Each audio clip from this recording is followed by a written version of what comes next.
Hi, my name is Ali Schwag, and this is 10 Points to Ponder, where we like to talk about all the things that get you canceled: race, politics, Jesus, and manhood. Today, I want to talk about the importance of people continuing to educate themselves, to understand history. It really is a means of gaining an added perspective and the ability to understand and kind of navigate some of the cultural issues that are going on, and hopefully be able to speak intelligently about them, and add perspective and hopefully comfort to other people. One of the things that I've been doing is just reading and listening through old writings. I went through Thomas Paine's Common Sense, which I'll talk about that probably in one of the videos, and right now I'm still kind of listening through Thomas Hobbes and this great treatise that he wrote called Leviathan, that basically talks about the reason for the civil state, the reason why we've organized ourselves into society. But today, I want to talk about a course that I just completed from Hillsdale College called American Citizenship and Its Decline by Dr. Victor Davis Hanson from the Hoover Institute. And I just want to touch on some of the things that I learned from this course, in hopes that I can encourage you to go on to Hillsdale College and also take this course. I'm not being sponsored. There's no tie other than I just wanted to learn, and I found this great resource, and I'm hoping that you can go on to this great free resource and become more educated about what's going on right now. And so in this course, he talks about the history of citizenship in the West. The idea of citizenship is not something new. It's something that the Greeks had. It's something that the Romans kind of made and perfected a little bit more. And the whole purpose of having citizenship was the idea that people could govern themselves, especially if people had the same sort of desire for themselves and their children to form themselves into a society. And so he talks about Greek and Roman ideas of citizenship, how citizenship has always had ancient and also has modern attacks upon it.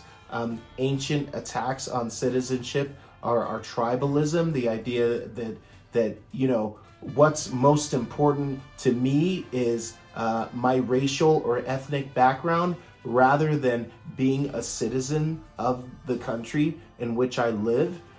Citizenship fails when we uphold tribal interests over the interests of the country. He talks about the reason why we have borders in countries, and so very interesting overview of citizenship. Next, he goes into the topic of the middle class and how the middle class is so important for citizenship.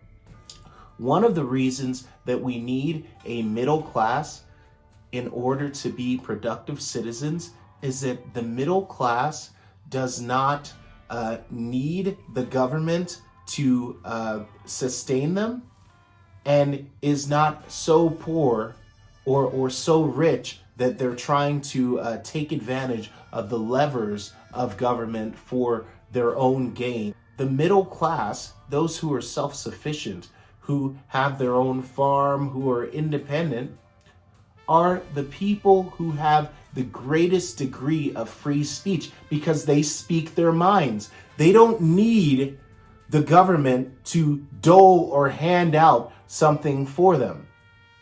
Therefore, they are completely free because they're economically free and can say whatever it is that they want. And strange as it may be, don't you notice that the entire pandemic and response to the pandemic was squarely aimed at destroying those who were in the middle class. shutting down restaurants, right? Shutting down small stores, shutting down those things and trying to cripple the middle class so that we can all be people who need government handouts.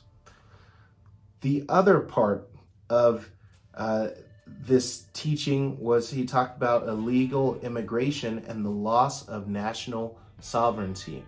The importance of borders is that it's basically stating that you know what, I cannot export all of my values and beliefs throughout the entire world, but within these defined lines, we're able to conduct ourselves in a common way, speak a common language, share a common currency. And right now, those ideas of national sovereignty are being attacked left and right. We want open borders. We just want to open the U.S. to any and everyone. And yet we let people in without having them also share American values and beliefs and attitudes. And so people basically come into the country, take all the benefits from the country, and then send those benefits monetarily back to different countries, while this country doesn't get to benefit from it. So they come, take all the advantages, but don't understand what caused all of these advantages. They don't understand that there is a need for freedom of religion, freedom of speech, that there's a need for prizing and having that sense of patriotism and loving America, being willing to defend her against all adversaries, foreign and domestic. They don't understand all of that. All they see is the benefits, but they don't see all of the work and the blood that has been spilled in order to gain those benefits. And that's the problem with just this open citizenship that opens borders but has absolutely no criteria for ensuring that the people that are coming in share our values and contribute to building this great nation. The next course that he taught was the rise of tribal politics. I talked about this, and I've talked about this in 10 Points to Ponder quite a bit. If we prize race or ethnic makeup, all of these things, if we prize these things over being American, what we lose is meritocracy.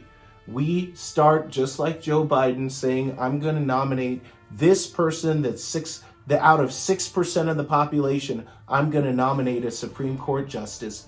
We lose meritocracy. We lose the highest and best and most qualified people because we're more concerned with tribal politics. If you go to other countries and you see the blight, you see roads that were promised that are not paved, you see houses that are falling apart, you see buildings collapse because inspectors hired other inspectors that are from their tribe and looked the other way when corners were cut because that person's from your tribe, rather than seeking who the best person is and holding them accountable like everybody else.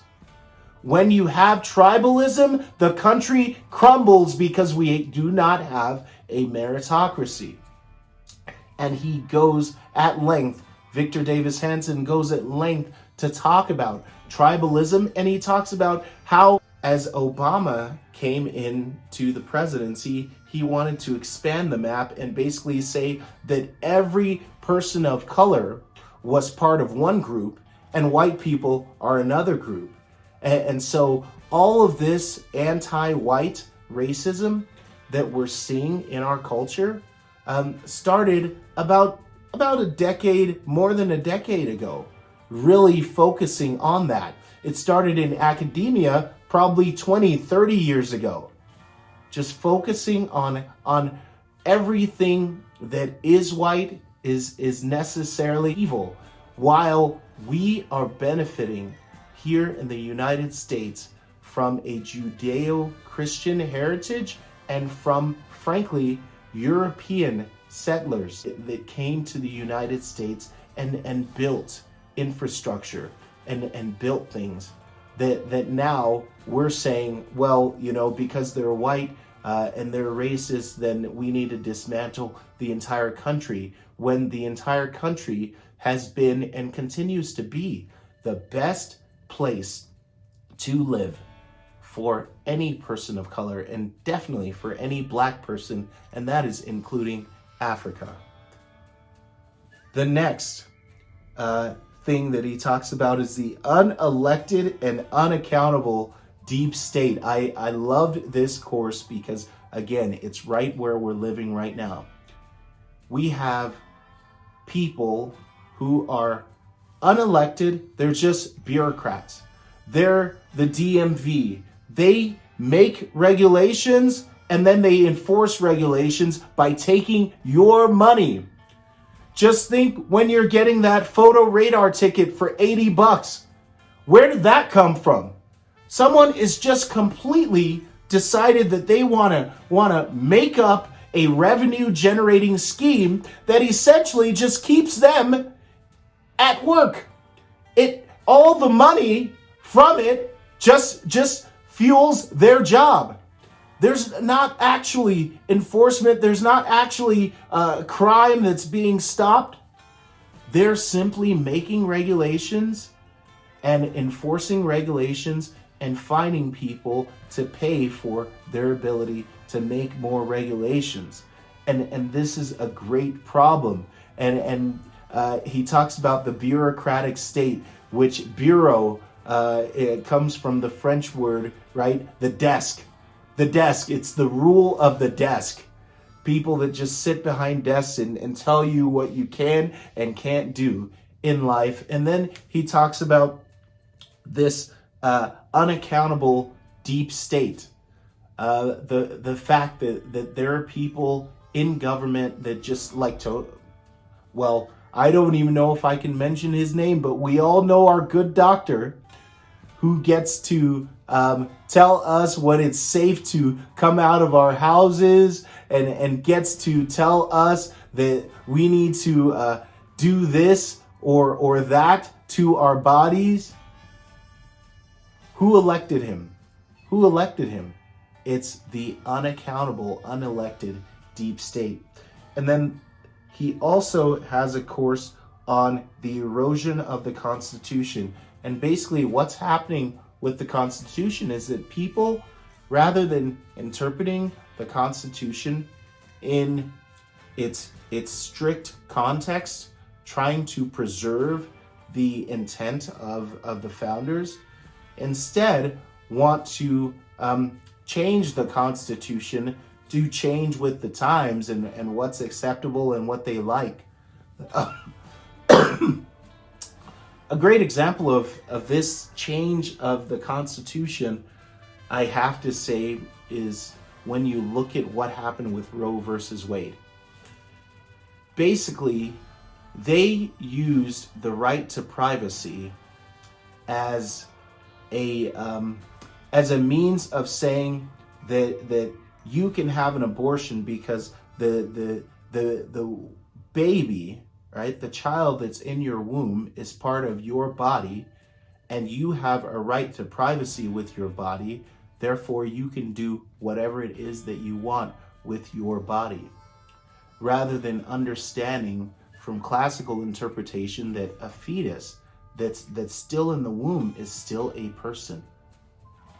And so when you get people that just want to interpret the Constitution however they want, or even nullify the Constitution if it doesn't fit their ends, then you've got some huge problems. You have people wanting to nullify the Constitution because they're not winning elections, and so they want to get rid of the Electoral College. They want to make it basically just a national popular vote, which, if that was done, would mean that just New York and California get to pick our president every single year. And there's no process by which everything between New York and California get a vote in the process and build that consensus so that we know that whoever is president is elected by the will of the people. I know, as you're hearing this, you think about 2020. I'm not going to get into that, but I know exactly what you're thinking. And then I think the last course that was in there was the Global Elite and the Great Reset. So we do have a global elite. We have people who see themselves truly as citizens of the world. They're trying to implement things that erode the middle class, right? Like these COVID lockdowns, and trying to use them to accomplish what they think is a great reset, which is essentially a wealth redistribution from poor countries to rich countries. It's weakening the United States, weakening the authority of the United States so that we can be on equal footing with every other country, no matter how terrible or vicious or atrocious some of the things that other countries are doing. Case in point, and one thing that really struck me in this course is that our Secretary of State submitted and asked for recommendations from the United Nations, which includes China, about how we can solve our country's racial problem. When the United States is the least racist country in the entire world. It's the least racist, especially developed country in the entire world. You have other countries where you have people all of the same race, and yet you have great oppression and abuses. You have China putting people in concentration camps. And so we're going to go ask China for advice on how we fix our racial problem. Same thing with environmentalism. We're the least polluting country, and yet we enter into treaties that call for us to reduce emissions, thus crippling business, while other countries will name themselves as developing countries, and thus they get a pass and can pollute as much as they want. So it's things like this that people are doing subversively, specifically our bureaucratic state, right? Our deep state. It's things like this that they're doing that are slowly eroding and cutting away at the fabric of American society. And I think in the end, I found that this course was really enlightening. I think it helped me to understand what's going on and also to get a perspective of kind of why we have things the way that they are. For me, the things that I took the most out of this is one, that we need to preserve the middle class, that by all means, we need the middle class, because the middle class is going to speak their minds, and they're going to speak in the interest of the country, because they're not trying to get handouts, and they're not trying to oppress you like, these billionaires and millionaires. The second thing is that we need to move away from tribalism. As much as possible, we need to see people, one another, as Americans. Primarily Americans. Let that be our highest identity. Don't let these politicians and all these people who have something to gain, right? Because Marxism thrives on basically creating a dichotomy between the haves and the have-nots, the rich and the poor, oppressed, oppressor. They're trying to create a binary society, and they're trying to use tribalism as part of it. basically making race a proxy for being poor, when just because you're black doesn't mean that you're poor. And so they're playing this game all while raking in the funds and taking advantage and eroding the middle class. So I hope that you can go on to Hillsdale and take this course. I thought it was really valuable, and it's really important to continue to educate yourself, because if anything, it will help you be more sane in these times and see some of the situations that we're facing in proper perspective. That's all I have. Please like, comment, subscribe, share this video. My name's Ali Schwaga. This has been 10 Points to Ponder.